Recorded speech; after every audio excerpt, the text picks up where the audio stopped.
Yes, Yeah, that is Pastor Ghana, definitely. I'm settling this on your shoulder right now. Yeah, just so I tell people, the interim government is already putting logistics together via these two departments, the Department of Women's Services and the Department of the Health and Social Services. They have already made accurate plans to reach out to our people, particularly in Ground One and other parts of the world.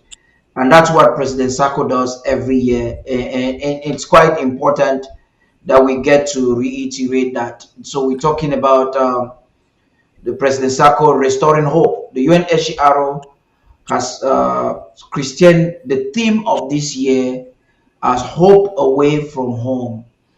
And so every Amazonian following this show, in whatever way you want to participate. I wrote a letter to the um, Antigua government about people that were in detention centers, some who were rescued from the high sea trying to come over to America.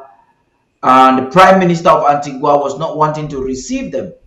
Fortunately, the letter I also wrote to the UNHCR in Washington, I spoke. I'm going to give details on Tuesday. I'll send even pictures of my discussion with the new UNHCR head or director in the Americas and the Caribbeans.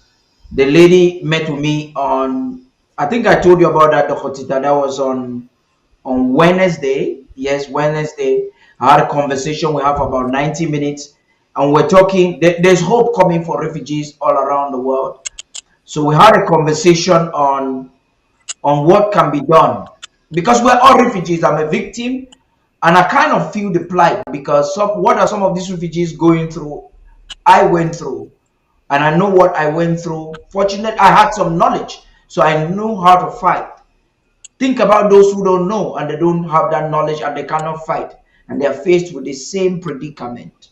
So I'm working very closely with Dr. Tita and the interim government to make sure that particularly Amazonian refugees. The United Nations has suggested they're going to record my story as a way of, and I really want it. Strategically, I'm telling them it's because of the plight of the Southern Cameroon refugees. But I know if my story, they ask me, am I comfortable for them to send my picture out and my story? I'm like, fine.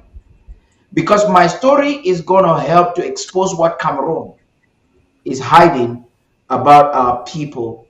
So you have that. And I think on Tuesday we'll have a special broadcast and we will stream. I'll show you some of the pictures of the meeting I had with the director of the UNHCR in Washington. And it's very important that we get to go with that. I'm looking forward to have an interview with her because there are new solutions that she's bringing for our people that are found in refugee camps or detention centers and in detention in different parts of the world with governments that are not willing to collaborate with the United Nations Human Rights Agency and the UNHCR agencies to provide solution for them. There are lots of countries who even want to deport these people. And we as Amazonians, as individuals and as a collective, must not let that happen. And all of this was to preamble and settle it on your chest, Barrister Ghana. I get again to this point. What are the lessons we have learned from this treachery? There are lots of what Barrister Mbese has said. He is an enemy. He is a fortune seeker. Barrister Fru said he was a traitor, and Dr. Tita just nailed it.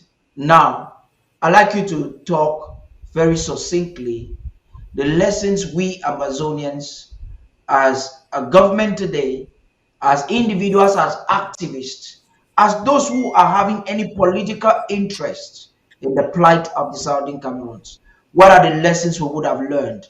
First of all, the way the oppressor behaves, and if you give him the chance. And how do we put our hands together to provide a solution to these refugees who are suffering very dangerously the brunt of this genocide onslaught in our homeland. Basta Ghana, please. Thank you very much, Paddy, and thanks so much to our pa- panelists. Point of correction here. I am the one who said the SDF was a transitional phase to this struggle. What the inference that was drawn was that the SDF was intentionally a transitional phase. That is not what I said. I said the SDF was a transitional phase. It was not meant to be a transitional phase to where we are.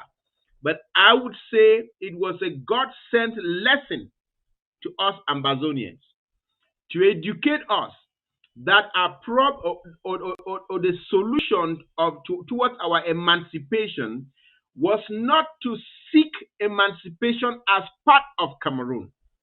And the SDF stood attempted through the uh, uh, the the the greed of Frundi and some of the leaders to try to seek some form of accommodation in French Cameroon, to attempt to run for the presidency in French Cameroon, and they won.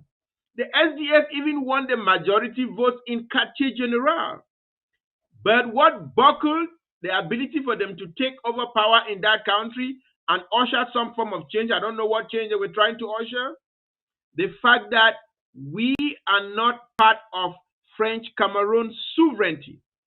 So the examples of the SDF stand or stood as a lesson to us that the solution of our plight does not reside in French Cameroon. That to solve the problem of Ambazonia, we first have to seek sovereignty. Seek ye first the kingdom, and the rest shall be added unto it. And so there is no false attempt, or there's no legitimate false attempt to say Ambazonians are going to try to seek a solution of accommodation with French Cameroon, because the SDF already tried that and it was a failure.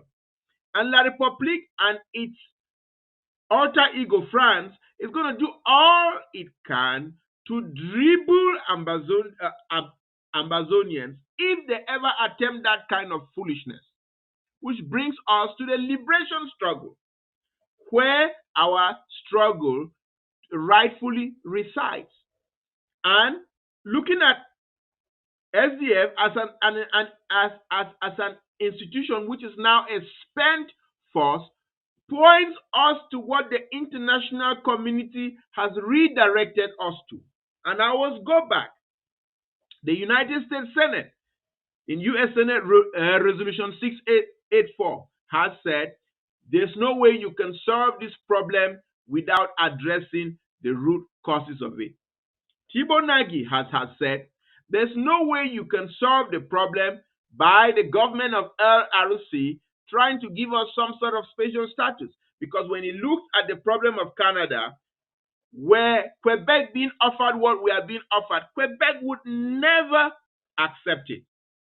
Again, I look to the German Chancellor, who has outrightly said that problems in the world, especially problems that have to do with territorial disputes, cannot be solved without implementing the foundational principles of the United Nations, which is that boundaries cannot be changed with the use of force. I look again at the words of the United States Secretary of State, Anthony Blinken, just about a month ago, saying the lessons of the Russia-Ukraine war is that no power can be allowed to change territorial boundary with the use of force. So SDF has tried to change it with the wrong notion of trying to change it from within French Cameroon, which is not going to work.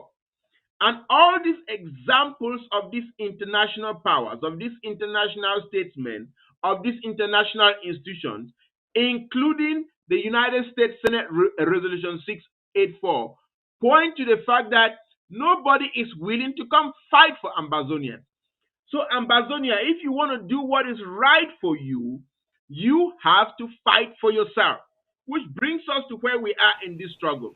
The right of Ambazonia to fight for its sovereignty, the right for Ambazonia to defend its sovereignty, the right for us as Ambazonians, as part of the Ambazonian nation in the diaspora, to do all that is in our power to contribute towards helping Ambazonians on the ground, towards helping our rightful restoration forces who are fighting to defend our people against the genocidal onslaught in killing Ambazonians, of over 500 villages burnt, of women being raped day in, day out, of children being killed, of our grandparents being burnt in their homes, of unspeakable atrocities being committed on us.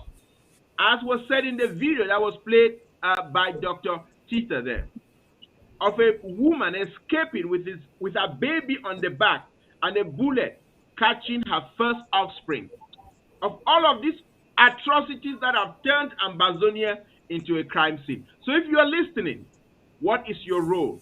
Your role is to rise up, deep, deep, deep, deep, deep into your pocket and support the struggle through the interim government, which is the rightful leadership towards emancipating us, towards regaining our sovereignty, towards ensuring that the grandchildren of Ambazonia do not have to fight this fight.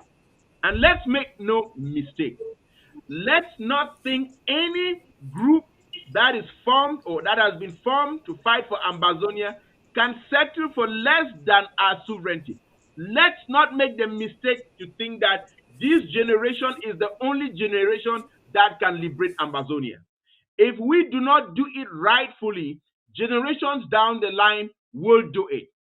But if we are going to try to liberate Ambazonia, we cannot undermine that foundational principle of defending Ambazonia's sovereignty.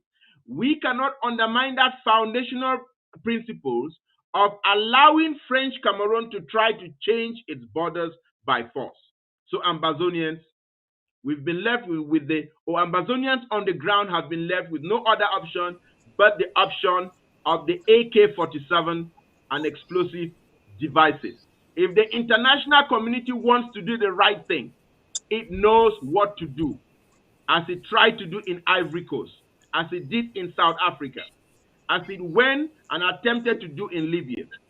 But the case of Ambazonia is international, is much clearer than all of these examples. So let's not relent on the fight, and let's use the example of the SDF to underscore the point that we cannot, must not, and shall not resolve this conflict through seeking some accommodation with French Cameroun that undermines the sovereignty of Ambazonia. Thank you very much, Paddy, and thanks again to all our honored lawyers. Thanks to Dr. Tita for the great work that he is doing. Much kudos to his department, and Ambazonia shall indeed be free. Thank you. Thank you very much, Mr. Ghana.